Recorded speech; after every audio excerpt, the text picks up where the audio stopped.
Hey, what is up, you sexy beasts? GhostSickness Tristan here, and I'm bringing you guys a creepy story. This one is called Bedtime, and before I get into it, I just really want to thank you all for 420 likes on the last scary story. I think that is absolutely phenomenal. Thank you all so much, and if this one could get to 200 likes, that would be awesome.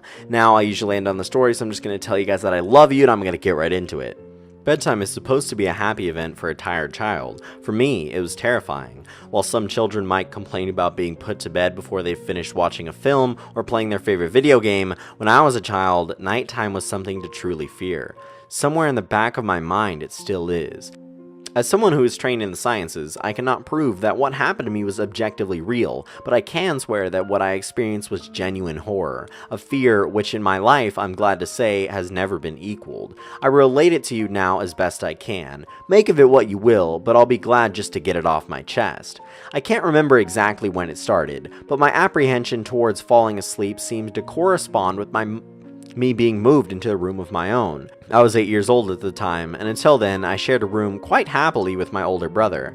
As is perfectly understandable for a boy 5 years my senior, my brother eventually wished for a room of his own, and as a result, I was given a room at the back of the house. It was a small, narrow, yet oddly elongated room, large enough for a bed and a couple of chests of drawers, but not much else. I couldn't really complain because, even at that age, I understood that we did not have a large house, and I had no real cause to be disappointed. As my family is both loving and caring, it was a happy childhood during the day. A solitary window looked out into our back garden, nothing out of the ordinary, but even during the day, the light which crept into the room seemed almost hesitant.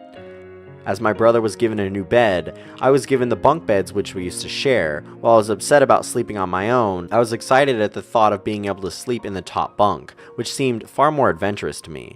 From the very first night, I remember a strange feeling of unease creeping slowly from the back of my mind. I lay on the top bunk, staring down at the action figures and cars strewn across the green-blue carpet. As imaginary battles and adventures took place between the toys and the floor, I couldn't help but feel that my eyes were being slowly drawn towards the bottom bunk, as if something was moving in the corner of my eye, something which did not wish to be seen. The bunk was empty, impeccably made with a dark blue blanket tucked in neatly, partially covering two rather white bland pillows. I didn't think anything of it at the time. I was a child, and as the noise slipping under my door from my parents' television bathed me in a sense of safety and well-being, I fell asleep. When you've awakened from a deep sleep to something moving or stirring, it can take a few moments for you to truly understand what is happening. The fog of sleep hangs over your eyes and ears even when lucid. Something was moving, there was no doubt about that. At first, I wasn't sure what it was. Everything was dark, almost pitch black, and there was enough light creeping in from outside to outline that narrowly suffocating room. Two thoughts appeared in my mind almost simultaneously. The first was that my parents were in bed because the rest of the house lay both in darkness and silence. The second thought turned to the noise, a noise which had obviously awoken me. As the last cobwebs of sleep withered from my mind, the noise took a more familiar form. Sometimes the simplest of sounds can be the most unnerving. A cold wind whistled through the tree outside, a neighbor's footsteps uncomfortably close, or, in this case, a simple sound of bedsheets rustling in the dark. That was it. Bedsheets rustling in the dark as if some disturbed sleeper was attempting to get all too comfortable in the bottom bunk. I lay there in disbelief, thinking that the noise was either my imagination or perhaps just my pet cat finding somewhere comfortable to sleep at night. It was then that I noticed my door, shut as it had been when I fell asleep. Perhaps my mom had checked on me and the cat had sneaked into my room then. Yes, that must have been it. I turned to face the wall, closing my eyes in the vain hope that I could fall back to sleep. As I moved, the rustling noise from underneath me ceased. I thought that I must have disturbed my cat, but quickly I realized that the visitor at the bottom bunk was much less mundane than my pet trying to sleep, and much more sinister. As if alerted to and disgruntled by my presence, the disturbed sleeper began to toss and turn violently, like a child having a tantrum in their bed. I could hear the sheets twist and turn with increasing ferocity, fear that gripped me, not like the subtle sense of unease I had experienced earlier, but now potent and terrifying. My heart raced and my eyes panicked, scanning the almost impenetrable darkness. I let out a cry. As most young boys do, I instinctively shouted on my mother. I could hear something stir on the other side of the house, but as I began to breathe a sigh of relief that my parents were coming to save me, the bunk bed suddenly started to shake violently, as if gripped by an earthquake, scraping against the wall. I could hear the sheets below me thrashing around and as if tormented by malice. I did not want to jump down to safety as I feared the thing on the bottom bunk would reach out and grab me, pulling me into the darkness. So I stayed there, white knuckles clenching my own blankets like a shroud of protection. The wait seemed like an eternity. The door finally and thankfully burst open. I lay bathed in light while the bottom bunk, the resting place of my unwanted visitor, lay empty and peaceful. I cried as my mother consoled me. Tears of fear, followed by relief, stemmed down my face. Yet through all the horror and relief, I did not tell her why I was so upset. I could not explain it, but it was as though whatever had been in the bunk would return, as if I even so much spoke of it, or uttered a single syllable of its existence. Whether that was the truth, I do not know, but as a child I felt as the unseen menace remained close, listening. My mother lay in the empty bunk, promising to stay there until morning. Eventually my anxiety diminished. Tiredness pushed me back towards sleep, but I remained restless, waking several times momentarily to the sound of rustling bedsheets. I remember the next day wanting to go anywhere, be anywhere, but in that narrow, suffocating room. It was a Saturday, and I played outside, quite happily with my friends. Although our house was not large, we were lucky to have a long, sloping garden in the back. We played there often, as much of it was overgrown and we could hide in the bushes, climbing the huge sycamore tree, which towered above all else, and easily imagine ourselves in the throes of the garden adventure in some untamed exotic land. As fun as it all was, occasionally my eye would turn to the small window, ordinary, slight, and innocuous, but for me, that thin boundary was the looking glass into the strange, cold pocket of dread. Outside, the lush green surroundings of our garden, filled with smiling faces of my friends, could not extinguish the creeping feeling crawling its way up my spine, each hair standing on end, the feeling of something in that room, watching me play, waiting for the night when I would be alone, eagerly filled with hate.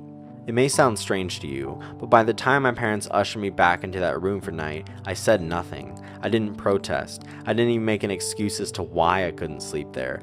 I simply and sullenly walked into the room, climbed the first few steps onto the top bunk, and then waited.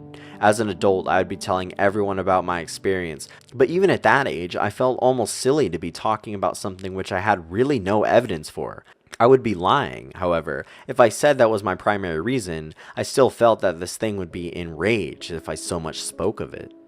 It's funny how certain words can remain hidden from your mind, no matter how blatant or obvious they are. One word came to me the second night, lying there in the darkness alone, frightened, aware of a rotten change in the atmosphere, a thickening of the air as if something had displaced it. As I heard the first casual twist of the bedsheets below, the first anxious increase of my heartbeat at the realization that something was once again in the bottom bunk. That word, a word which had been sent into exile, filtered up through my consciousness, breaking free of all repression, gasping for air, screaming, etching, and carving itself into my mind. Ghost. As this thought came to me, I noticed that my unwelcome visitor had ceased moving. The bedsheets lay calm and dormant, but they were replaced by something far more hideous. A slow, rhythmic, rasping breath heaved and escaped from the thing below. I could imagine its chest rising and falling with each sordid, wheezing, and garbled breath. I shuddered and hoped beyond all that it would leave without occurrence. The house lay, as it had the previous night. The thick blanket of darkness, silence prevailed, all but the perverted breath of my, as yet, unseen bunkmate. I lay there terrified. I just wanted this thing to go, to leave me alone. What did it want? Then, something unmistakably chilling transpired. It moved. It moved in a way different from before, which it threw itself around the bottom bunk. It seemed unrestrained, without purpose, almost animalistic. This movement, however, was driven by awareness, with purpose, with a goal in mind. For the thing lying there was the darkness. That thing which seemed intent on terrorizing a young boy, calmly and nonchalantly sat up. Its labored breathing had come louder as now only a mattress and a few flimsy wooden slats separated my body from the unearthly breath below. I lay there, my eyes filled with tears. A fear which words cannot relate to or anyone else coursed through my veins. I would have not believed that this fear could have been heightened, but I was so wrong. I imagined what this thing would look like, sitting there listening from below my mattress, hoping to catch the slightest hint that I was awake. Imagination then turned to an unnerving reality. It began to touch the wooden slats which my mattress sat on. It seemed to caress them carefully, running what I imagined to be fingers and hands across the surface of the wood.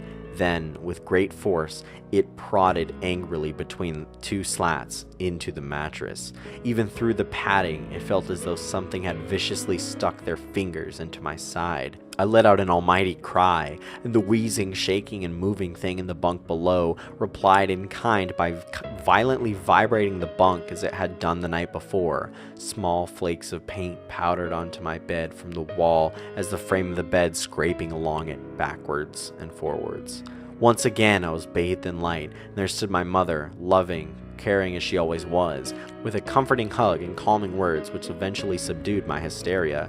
Of course, she asked what was wrong, but I could not say. I dared not say. I simply said one word over and over and over again: nightmare. This pattern of events continued for weeks, if not months. Night after night, I was awakened to the sound of rustling sheets. Each time I would scream so as to not provide this abomination with time to prod and feel for me. With each cry, the bed would shake violently, stopping with the arrival of my mother, who had spent the rest of the night in the bottom bunk, seemingly unaware of this sinister force torturing her son nightly. Along the way, I managed to feign illness a few times and come up with less than truthful reasons for sleeping in my parents' bed, but more often than not, I would be alone for the first few hours of each night in that place. The room where the light form outside did not sit right, alone with that thing.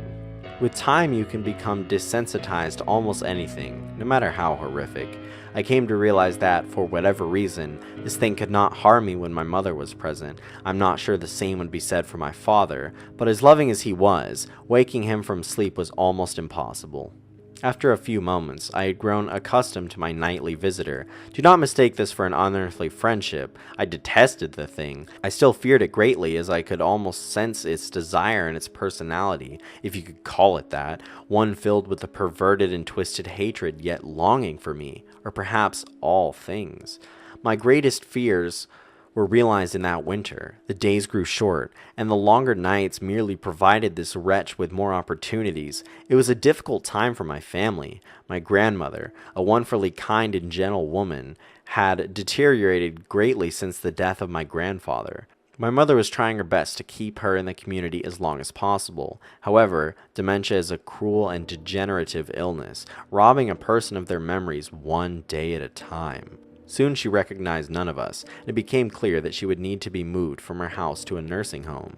Before she could be moved, my grandmother had a particularly difficult few nights as my mother decided that she would stay with her. As much as I loved my grandmother and felt nothing but anguish at her illness to this day, I feel guilty that my first thoughts were not of her, but of what my nightly visitor may do should it become aware of my mother's absence.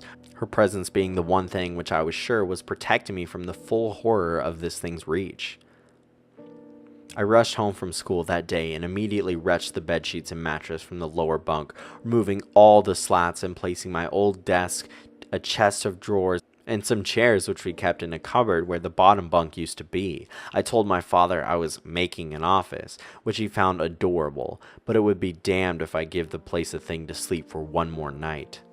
As darkness approached, I lay there knowing my mother was not in the house. I did not know what to do. My only impulse was to sneak into our jewelry box and make a small family crucifix which I had seen there before. While my family were not very religious, at that age I still believed in God and hoped that somehow this would protect me. Although fearful and anxious, while gripping the crucifix under my pillow tightly in one hand, sleep eventually came as I drifted off into a dream. I hoped that I would awake in the morning without incident. Unfortunately, that night was the most terrifying of all. I woke gradually. The room was once dark again. As my eyes adjusted, I could gradually make out the window at the door, and the walls, some toys on the shelves. Even to this day, I shudder to think of it, for there was no noise, no rustling of sheets, no movement at all. The room felt lifeless, yet not empty. The nightly visitor, that unwelcome, wheezing, hate-filled thing which had terrorized me night after night, was not at the bottom bunk. It was in my bed. I opened my mouth to scream, but nothing came out. Utter terror had shaken the very sound from my voice. I lay motionless. If I could not scream, I did not want to let it know I was awake. I had not yet seen it. I could only feel it. It was obscured under my blanket. I could see its outline, and I could feel its presence, but I dared not look. The weight of it pressed down on top of me, a sensation I will never forget. When I say that hours passed, I do not exaggerate. Laying there motionless, in the darkness, I was every bit a scared and frightened young boy. If it had been during the summer months, it would have been light by then, but the grasp of winter is long and unrelenting, and I knew that it would be hours before sunrise, a sunrise which I yearned for. I was a timid child by nature, but I reached a breaking point, a moment where I could wait no more, where I could survive under this intimately deviant abomination no longer. Fear can sometimes wear you out, make you threadbare, a shell of nerves leaving only the slightest trace of you behind. I had to get out of that bed. Then I remembered. The crucifix, my hand still lay underneath the pillow, but it was empty. I slowly moved my wrist around to find it, minimizing as best I could the sound and vibrations caused, but it could not be found. I had either knocked it off the top bunk, or it had, I could not even bear to think of it, been taken from my hand. Without the crucifix, I lost any sense of hope. Even at such a young age, you can be acutely aware of what death is, and intensely frightened of it. I knew I was going to die in that bed if I lay there, dormant, passive, doing nothing. I had to leave that room behind. But how? Should I leap from the bed and hope to make it to the door? What if it was faster than me? Or should I slowly slip out of the top bunk, hoping not to disturb my uncanny bedfellow? Realizing that it had not been stirred when I moved, trying to find the crucifix, I began to have the strangest of thoughts. What if it was asleep? It hadn't so much of breathed since I had woken up. Perhaps it was resting, believing that it had finally got me, that I was finally in its grasp. Or perhaps it was toying with me. After all, it had been doing just that for countless nights, and now, with me under it, pinned against my mattress with no mother to protect me, maybe it was holding off, savoring its victory until the last possible moment, like a wild animal savoring its prey. I tried to breathe as shallowly as possible, and mustered every ounce of courage I could. I reached over slowly with my right hand to begin to peel the blanket off of me. What I found under those covers almost stopped my heart. I did not see it, but as my hand moved the blanket, it brushed against something smooth and cold, something which felt unmistakably like a gaunt hand. I felt my breath in terror, as I was sure it must have known that I was awake. Nothing. It did not stir, it felt dead. After a few moments, I placed my hand carefully further down the blanket and felt a thin, poorly formed forearm. My confidence and almost twisted sense of curiosity grew as I moved down the further to a disproportionately larger bicep muscle. The arm was outstretched, lying across my chest, with the hand resting on my left shoulder as if it had grabbed me in my sleep. I realized that I would have to move this cadaverous appendage if I had ever so much as hoped to escape its grasp. For some reason, the feeling of torn, ragged clothing on the shoulder of this nighttime invader stopped me in my tracks. Fear once again swelled in my stomach and in my chest as I recoiled my hand in disgust at the touch of the straggled, oily hair. I could not bring myself to touch its face, although I wondered to this very day what it would have felt like. Dear God, it moved. It moved. It was subtle, but its grip on my shoulder and across my body strengthened. No tears came, but God, how I wanted to cry, as his hand and arm slowly coiled around me. My right leg brushed along the cool wall which felt the bed lay against. Of all that happened to me in that room, this was the strangest. I realized that this clutching, rancid thing which grew great delight from violating a young boy's bed was not entirely on top of me. It was sticking out from the wall, like a spider striking from its lair. Suddenly, its grip moved from a slow tightening to a sudden squeeze. It pulled and clawed at my clothes as if frightened at that the opportunity would soon pass. I fought against it, but its emaciated arm was too strong for me. Its head rose up, writhing and contorting under my blanket. I now realized where it was taking me. Into the wall. I fought for my dear life. I cried, and suddenly my voice returned to me, yelling, screaming, but no one came.